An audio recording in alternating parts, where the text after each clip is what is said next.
So hi everyone. I'm Umayma Medwer from B2G Consulting, and I'm very pleased to welcome you all today in the panel discussion, Supply Chain Visibility, Myth or Reality. So today we have brought together a distinguished group of women leaders in the supply chain to share their insights and experiences on this important topic. So first, I would like to take a moment to introduce them and thank them for accepting the invitation to speak on this topic today. So first, we have Roxane Desmicht, VP Global Supply Chain Management at AMS OSRAM with more than 15 years in high-tech industries. She started in a position as a product engineer, program manager, and Roxane has gone on to explore roles from account management to manufacturing and now supply chain management. She's also an active promoter and driver of Industry 4.0 initiatives, as well as gender diversity leadership projects, and she's passionate about leading teams in a diverse and multicultural environment. So thank you, Roxane, for joining us today. Thank you for having me. Thank you. And next we have Anne-Sophie Zerlang Karlsen, who is heading up operations in Asia Pacific for Maersk. Anne-Sophie has worked for Maersk for the last 20 years and has held various leadership positions. She was previously responsible for the refrigerated cargo for Maersk globally, and has before held positions in finance, operations, and product management across regions and trades. She has spent 10 years in several locations across Asia, Singapore, Hong Kong, Bangkok, and now Shanghai, right? So thank you for joining us today, Anne-Sophie. And thank you. And finally, we have Stephanie Benedetto, corporate attorney who turned climate fintech entrepreneur. Stephanie is the co-founder of Queen of Raw, award-winning software to act on excess inventory, measure, report, and turn pollution into profits. Prior to starting Queen of Raw, Stephanie worked as a lawyer in the fashion, media, entertainment, startup, and technology industries, and co-founded a sustainable textile manufacturing facility. So thank you again for being here today with us. And we hope that the discussion will provide valuable insights and practical recommendations for companies seeking to enhance their supply chain operations. So let's get started with the discussion. And I will start with you, Anne-Sophie. So as supply chains are becoming more complex and globally, it becomes more challenging for companies to manage their operations effectively. But today, supply chain visibility can help companies manage their operations. So first, let's define what is supply chain visibility and why is it important for companies to have? So what supply chain visibility? Well, I guess in reality, it's the ability to be able to track your goods or your products while they're in transit. So it's as such the ability to have a clear view of your inventory and all of your activities in your supply chain. And when you have that, it enables you to both improve your customer service towards your customers, because you are most likely able to deliver and meet changing demands. But it also enables you to have a better hold of your cost control, simply because you are able to control very important elements in a supply chain like inventory. And on top of that, especially important these days, it enables you to be more flexible, to simply react to some of the changes that are in the global markets. We live in a world that's becoming ever more volatile. So this thing with having agility in your business is extremely important for, I would say, no matter what industry you are in. And there it all to me starts actually with this visibility. Thank you, Anne-Sophie. And Roxane, with the advancements in technologies, such as the Internet of Things, cloud computing, and analytics, it's becoming easier for companies to collect, analyze, and share supply chain data. So how did it impact the ability for companies to have visibility into their supply chain? First, maybe if I may, I would like to react a bit to what Anne-Sophie just said, because I slightly have a different view of what visibility is. I think it's not only what is in transit, but it's also what is in your factory and in your work in progress. Because then you can also react, particularly in my industry, transit is a no-brainer. I mean, we fly, so it's either at the airport or at the other airport, compared to, of course, other company where when you take ocean freight, the challenge is surely different. And when you have a lot of touch point between different locations. In our context, it's a bit a no-brainer, but what is very critical is also to see what is happening in your factory, whether you have congestion, whether there is an incident, which then has a replication and implication downwards to your customer. So I would like to use visibility in a broader view. Though most of the solutions which exist today are usually dealing with the logistic part of the visibility. But indeed, I think with progress in technology, in sensing, in having smart tag, which you can place on your shipments, in having a lot of connectivity with your different partners, different players, that's what missed to reality came into play, as now we have the ability to be able to implement this visibility. To some extent, with more or less details, depends on how much you want to embark, and depending also on your use cases. So in this way, yes, technology are now enabling this deployment and this better control of your supply chain. And this becomes more and more important, at least up to recently, where, of course, there is a lot of geopolitical discussion about re-insourcing and relocalizing supply chain. But up to before COVID, we happily embraced globalization, and thus happily the supply chain network became more and more complex. And thus what you might have been able to do on a case-by-case basis in Excel or with basic information sharing became impractical, because it's just the level of move of your goods along the network became much too important to be able to use the old way of work. So definitely progress in the fields helps to bring this myth towards a bit more reality. I love hearing what everybody has said, and I'd like to take just a slightly different, again, you get three people on a panel, three different points of view in a great way. We've talked about what supply chain visibility is, and I think it's also important to take a look at what supply chain visibility isn't, and more specifically, what happens when you don't have supply chain visibility. And, so obviously close to what the work that we do is around excess inventory and waste, which is obviously a big part of what happens when you don't know what's going on in your supply chain from a tier 1 to a tier 14 supplier. Through the pandemic and obviously now this recession, we've seen that over $288 billion a year worth of unused inventory and growing just sits in warehouses collecting dust or being burned or sent to landfill.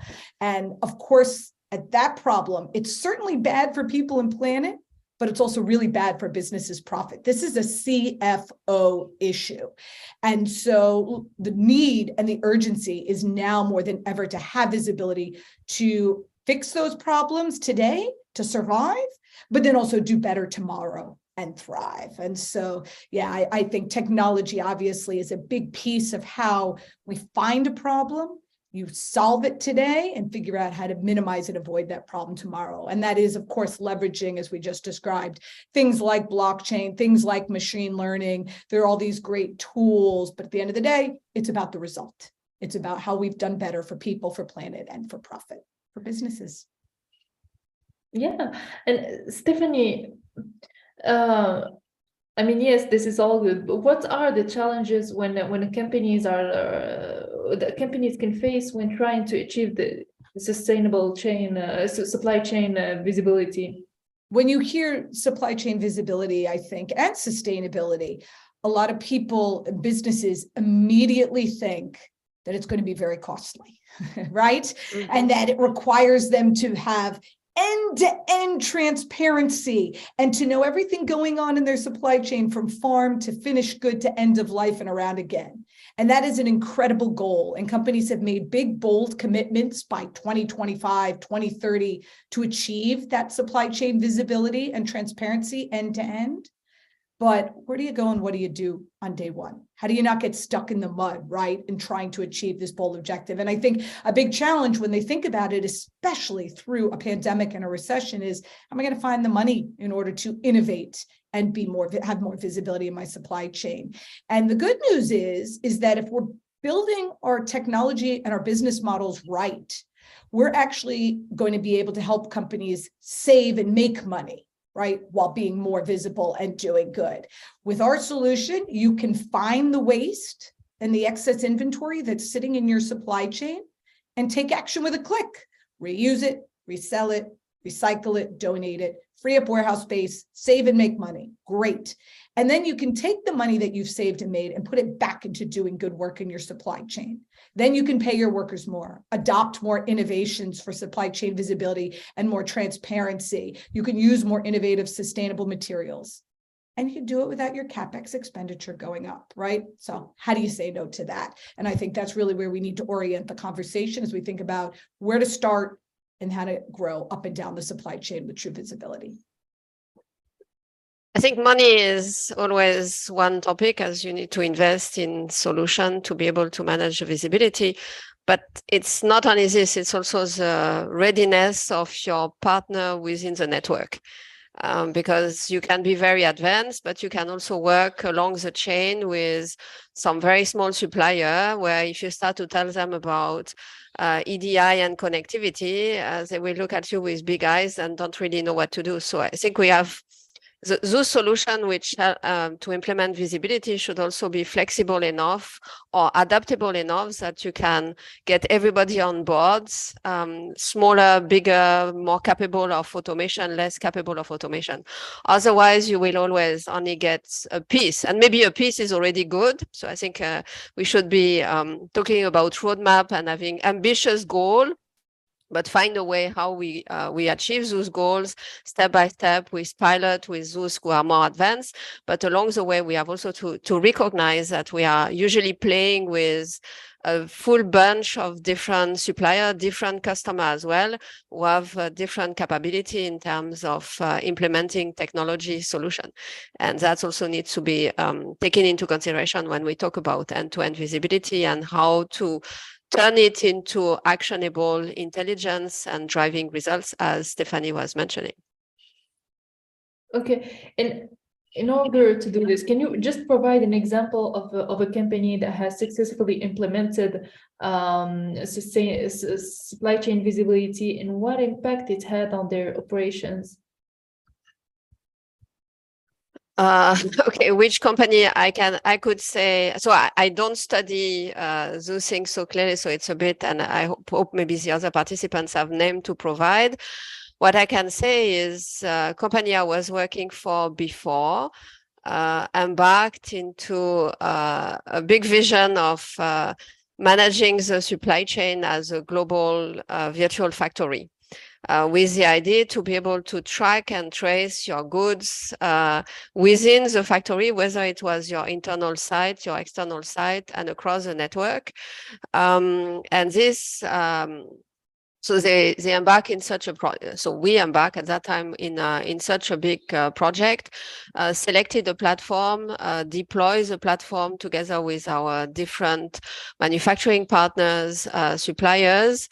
And this created value in some ways linked to what Stephanie was mentioning before in making sure that you could take faster actions than before if you would have material which was blocked somewhere or which needed to be contained, so that instead of continuing to produce something which you're going to scrap, you would stop it at the right moment, be able to rework it, and then continue on, and thus safeguard a lot of scrap. So this really improves the reaction time in addressing could be most of the use case we consider at that time was really addressing timely production issues, so that you would avoid wasting material if you would not block them in a timely manner. And that was really created a lot of value. So that's the example I can quote. Was not really looking at the angle from Anne-Sophie, which was more on the transit time. That was really how you control your manufacturing network, internal and external, in a seamless manner. Yeah, we have a few use cases that I'm happy to share on high level. We work a lot with Fortune 500 to Fortune 50 enterprises. And at the end of the day, we're trying to help them find waste and excess inventory in their supply chain, take action on it, and then minimize that waste going forward, right? And to be more efficient with their supply chains and match supply and demand well. And by doing so, just by centralizing the data in one place around what they had in excess inventory, one Fortune 50 corporation found 3 million in revenue right there that they didn't even know they had to act on. Another Fortune 500 company, by reselling and recycling through our software Materium X over 15 metric tons of excess inventory, they were able to divert 95% from landfill and incineration, and saved on $10 million in otherwise unsellable assets and $4 million in holding costs in a matter of weeks. So we get really excited by looking at these numbers, because you can see that with supply chain efficiency and transparency and visibility, you can quickly and easily find opportunities, act on it, and as I said, save and make a lot of money. And so I think those are the kinds of use cases we definitely want to be talking more about, because these businesses are businesses. They have stakeholders to answer to, they have investors to answer to, customers to answer to, and they need to be able to deliver results. And if we can show that supply chain transparency and visibility does that, then again, how do you say no to that? It's a win-win-win for all. Sure. And do you have anything, any example you could give us? No, I'm sitting listening here. What I find interesting with this conversation in reality is that visibility, I guess we all agree, right? The visibility is kind of a step towards the results that we're all talking about wanting to achieve, right? And one of the things I've worked in the industry of supply chains one way or the other for the last more than 20 years. And one of the things that's so incredible about this industry is that we are still in 2023 sitting talking about visibility, right? Which in reality should be table stakes. We should be in a place where we were talking about how to make, we should be talking about predictability, right? We should be talking about using technology to provide recommendations. We should be talking about these things, right? Yet here we're still talking about how just to get and what's to your comment, right? Well, we're talking just in transit, which I hope we had more customers who were saying that was a no-brainer, but when you really think end to end, right, and you have to start thinking about what goes on in your factory or what goes on with inventory, when you start thinking in that part, right, then it becomes almost more closer to a myth. And so, Stephanie, I agree very much to what you were saying, right? It's becoming, there's a lot finally happening in this field. I hope that the coming years will be something where we finally see something coming out. But I hope very much that in a few years, we actually will meet again and have a conversation, not about visibility, which is in reality not the important thing. The important thing is to have the data and to have the understanding of what it is that's going on, so you can make actions or take actions accordingly. And in reality, what we all want to do, right, isn't to sit and look at what's going on with our goods in the supply chain, right? What we want to do is we all want to focus on our customers, right? What is it they're doing? What is it they want to do? Instead of focusing on on the inventory cost, right? I would like to get to a point where we can use visibility and data in our and ability to react in our supply chains to be able to act so we minimize lost sales. And if we could get to that one day, right? Imagine what that would mean for in reality for businesses. But Stephanie, I love your angle, right? That is not just, the money and so on. It's also very much around the reducing waste, and also on that there's so much potential in this. But I think I was just sitting reflecting on the conversation for a minute that I in so many ways think that this thing, that whether it's a myth or not, it's becoming less a myth. But we're clearly still quite far away from where we need to be. So Stephanie, I love when I hear about new technologies that's helping supply chains everywhere, because that's we definitely need that. Well, thank you, Anne-Sophie. And we need partners like you in order to move these resources efficiently and effectively, right? And in the most environmentally friendly way. It's funny that you mentioned that. My family's actually been in supply chain and textiles and fashion for over 100 years, since the 1890s. And I grew up around my great-grandfather, who used to tell me the stories of the old school way of doing business. And in so many ways, right? Good old pen and paper. And in a lot of ways, you're exactly right. How far have we innovated in these industries, and what opportunity there is? So I agree with you. I do think the future is bright. And if any good can come out of everything going on in the world right now, it's that we've all woken up to the need and why this is mission critical now, for all those reasons, for people, for planet, and for profit, to do better. Yeah, but I think it takes time. I mean, there is a term, Industry 4.0 revolution. So I think everybody talks about a revolution. I think it's going to be an evolution, because from the big picture of what it's meant to be, to have everything connected, the product improving themselves, including the supplier of the supplier to the customer of the customer, this is just going to take time, because it requires a lot of foundation to be cleaned up before you can really move forward. So it's about the integrity of your data. This is about the variability you have in your process, because on paper you can say, okay, I ship from A to B. But maybe for this case, because of legacy topic, I ship in this way. For that case, I ship in that way. And then you have already a zoo of different use cases. And that's also what, Anne-Sophie, what makes it so difficult to progress fast is we have a lot of us have legacy system, we have grown via M&A, and we never went to the last dot of harmonization, and so you still have a lot of complexity behind your system, and that's a blocking point towards seamless visibility, because the number of use cases become tremendous. And so there is no denying the fact that we have to do this house cleaning before we can really embark in a greater journey. And but we all know house cleaning is, let's say, not the most sexy thing to do. It's painful. It requires a lot of effort and time. So your return on investment is not that fast, because cleaning data, yes, I can tell you this is going to help me in 3 years to implement a new visibility solution or a new planning solution. But on the short term, this is allocating resource to topics which are no very short-term tangible benefit. And that, I think, is a challenge when we decide new projects. Is we all talk about the shiny phase, but then we usually fail to have all the expected benefit, because you still have missed to clean up your foundation.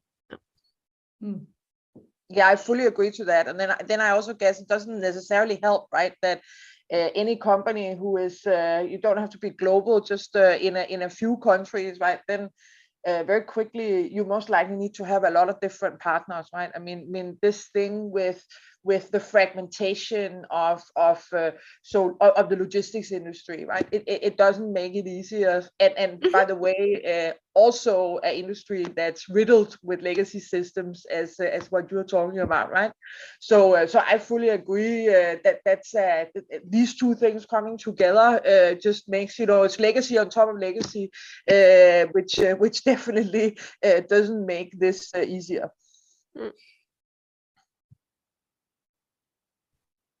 Perfect. So just regarding the implementation, I mean, once you implement, it is important to maintain it. So what are the steps that companies can take to ensure they maintain their supply chain visibility in the long term, which is the most important thing?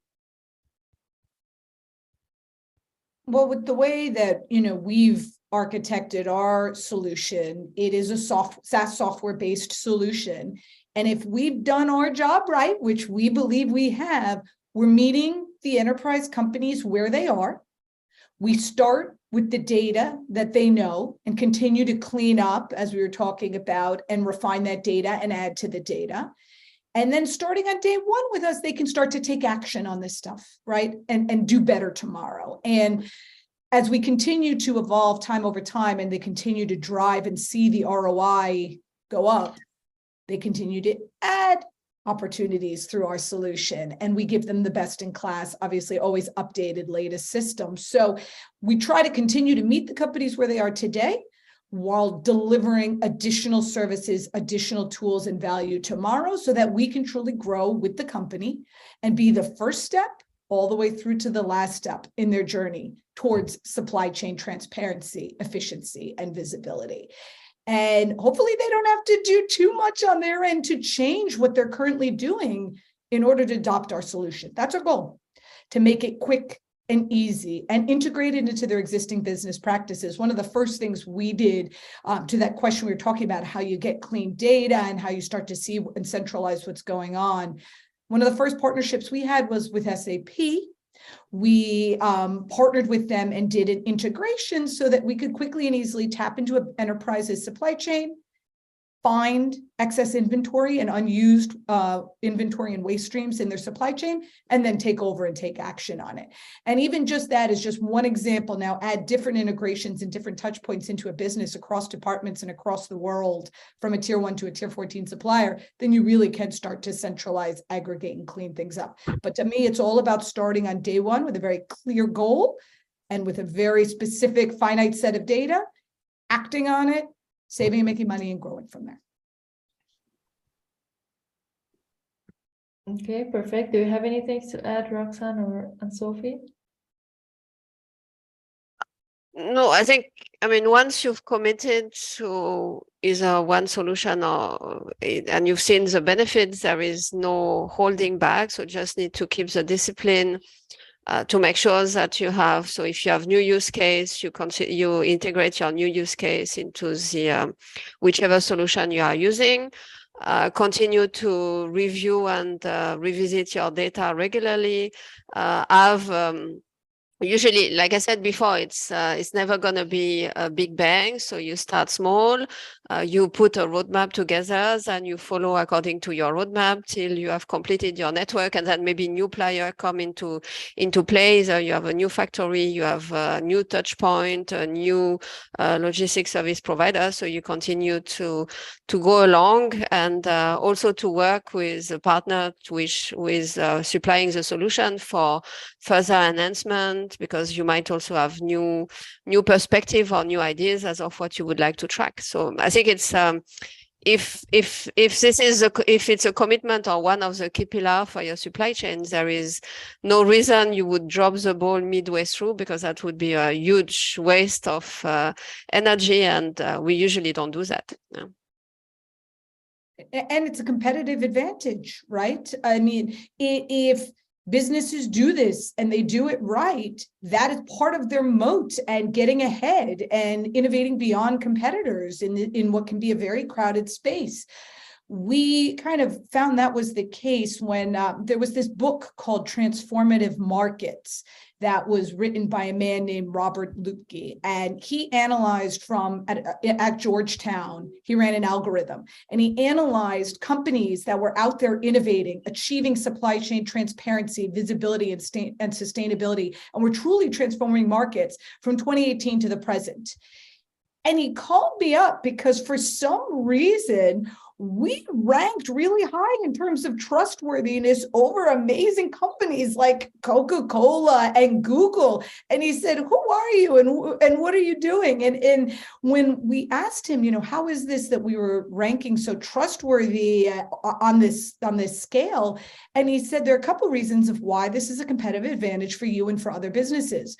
One, you're talking a lot in the press confidently about what you're doing to achieve supply chain visibility and transparency and sustainability. He said, you're backing up what you talk about with measuring and reporting, and you've got great partners and collaborations. And so I mentioned that case, not just because I'm proud of what our team has done and what we've achieved, but because other companies can do that too and create that competitive advantage and that moat against them and build that trustworthiness for what they're doing and how they are as a business.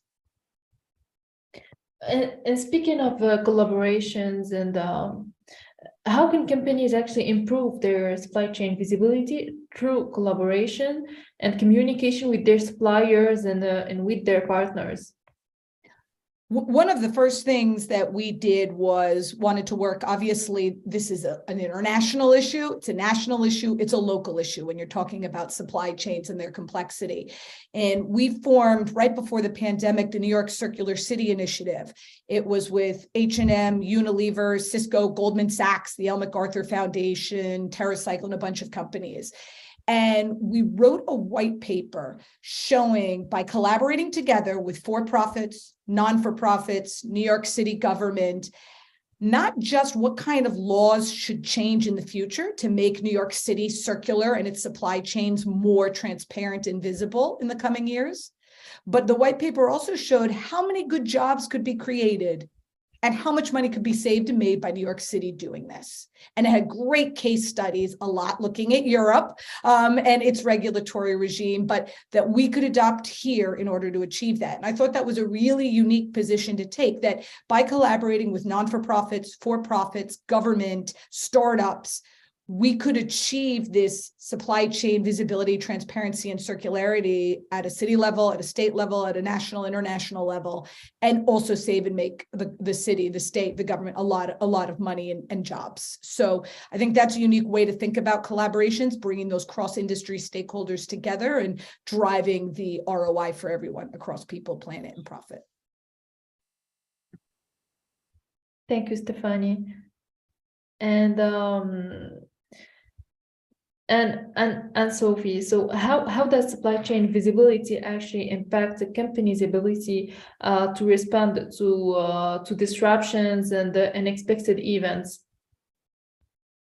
So I think that's back to what I was talking to before, right? That visibility really won't help you much. Other than visibility will help you know what to do, right? So when we talk about visibility as a competitive advantage, right? It's not the visibility that's the advantage. It's the ability to react, right? That it's your ability to actually be agile and to be able to change your business according to what's happening in your markets. So and you can say the one that adapts the fastest often wins, right? So in that sense, that to me is what this is all about.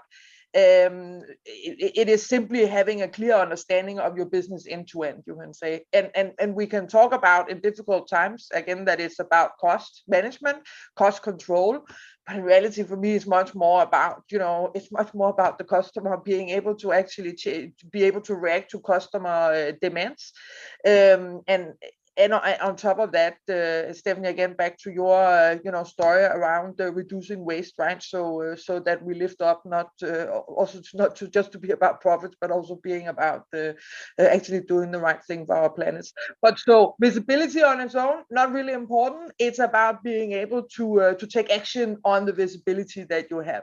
And when the two things come together, then it becomes a real advantage. You can't have one without the other, and if you only have visibility, then it's not worth a lot. If that makes sense.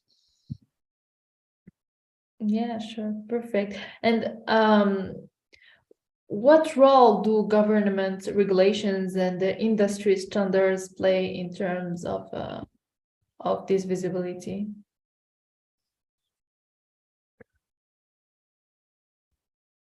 I think there is not except maybe the use case which Stephanie was talking about. There is not a direct role of the government apart from setting KPI and maybe not KPI, setting rules and target for company to achieve. Then it's for each company to decide how they want to go about fulfilling the rule and achieving the set target. And if visibility is the solutions for it, because it depends if you are a small setup with in one city. So let's say a small company, maybe a startup or SME, where you have everything around the same roof. It's a different you might not need a super duper calibrated visibility solution compared to a MNC, which has a global footprint with a lot of touch point and a zoo of supplier. So I think the government are set there to put rules and sustainability target, and the company needs to find their way to achieve this, and visibility could be one of the solutions to achieve those targets. That's how I would see this point. Yeah. I'd push it almost even a little bit further that without supply chain visibility, you can't really know if you're complying with the laws and regulations, which is really interesting. And of course, obviously, the climate work that we do, this issue is front and center. We're seeing what the SEC is doing with scope 1, 2, and 3 carbon emissions. We're seeing internationally in the EU, all the regulatory requirements around this. If you don't have a baseline and you don't know what's going on, then it's very challenging to know, especially for the publicly reported companies, if you are complying with the law. So I think that does a bit force the hand and push, at least for our customers who tend to be the large public Fortune 500 companies, that they have this level of visibility. So they have some baseline to start measuring and reporting. And then to Anne-Sophie's point, actually act. Solve the problem, do something about it, and reduce those carbon emissions and waste and inefficiency. So I think the regulation is very important. It's definitely not the only part of this. At the end of the day, these businesses need to be looking at what they need to be looking at for their bottom and top line, and visibility does that. But regulation and government is a piece of that. There's a lot of interesting work in the future, I think, about taxes and carbon offsetting and looking at ways for businesses to get benefits because they are being more efficient and more transparent and more sustainable. So lots going on. I am an attorney, so I have been regularly watching this landscape, but I think a lot of opportunity there through everything we're going through to be a key part in why we need to do better tomorrow. Perfect. If I can add, sorry, I really agree to that. I think one thing is government's roles in this and what role they play. I agree very much what you guys just said. But you also said industry standards, right? And there, if I can wrap up with a comment about, my beautiful industry of container shipping is a great example, right, of an industry where standards don't really exist. And that means that most companies, large company, or at least of some scale, they will work with a lot of different suppliers, both in shipping, but definitely in the full logistics part. And there's no standards. We all do it in our own ways. And Roxane, you were talking to before, right? The boring part of getting started on this journey with visibility, right? It's in reality all about standards, right? Trying to get your data sorted and so on. And as an industry, you can say, if we really want this for our customers, which, by the way, that is what we want, right? We want to be part of this journey. But in reality, we need to start out with a point where we do create standards. And so I'm quite happy about a few years ago, we established something called the DCSA, which is the Association for Digital Container Shipping. And an example is yesterday was a big day for container shipping. shipping. We actually had all the main container carriers in the world committing to that in 2030 we're no longer going to be doing bill of ladings on paper. Everything is going to be electronic. Now, if you take something that sounds very small, but in reality, it's one of the, on average, 80 paper documents today that you have to use to ship a container, right?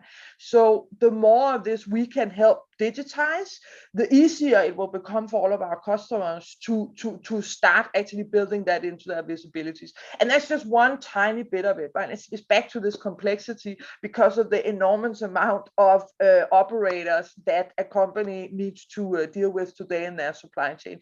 So I really think this thing with standards, I cannot stress that enough, that is the maybe a little unsexy part of that needs to be done to actually get to where we need to be, and where amazing technology can start having full impact for our businesses. But I think then if we close back to the government, to your point, the problem is sometimes the company can remove the documents, but the customs still insists on paper. And thus, even though you have the capabilities, the government themselves insist for you to continue to print a stack of things which you never really can understand, because they will be stored somewhere for the next 10 years and nobody's going to look into them. Whereas if you could have been transacted electronically, then you store them nicely, you can search it, you can, but somehow, yes, I can also see some, and that's sometimes some disconnect within governments, that there is, because there are different brands. There is a Minister of Trade, there is the Minister of Safety. So, and those are not always very well aligned. And that's when you come with good ideas to remove some waste, and suddenly you face a roadblock because nobody wants you to remove the document. Yeah. I fully agree to that. And one of the things that something like these large industry associations, they actually need to do is to work with governments, right? On exactly, especially customs processes. I think that's one of the massive Achilles heels for the industry in many ways. And it's not like it's almost there to being fixed, but this slow step-by-step part where actually we have industries collaborating. That's another thing the industry of transportation has never been very good at. So that we're actually seeing that coming together, creating standards together, at least makes a better foundation to try actually doing lobbying to try to get some digitization also on items like customs. I fully agree. That's a great point. Perfect. Well, thank you all. It was really great having you here. I hope really your insights and your perspectives on the topic are really insightful, and I hope the audience will feel exactly the same. So actually, we have reached the end of our panel discussion on the topic of supply chain visibility, myth or reality. I hope that you have found the insights shared by our speakers today informative and thought-provoking. So we heard so thank you all for your contributions today. I'm really very pleased and honored to have you here today with us. And for our audience, thank you for joining us today. And we hope that the discussion will be helpful for companies to move forward and just face all the challenges that they keep facing. So we look forward to continuing the conversation on this important topic, and you can always drop your comments and questions in the chat. And thank you very much again and again. Thank you. Thank Let's go you. change the world. Bye. Thanks. Thank you, everyone.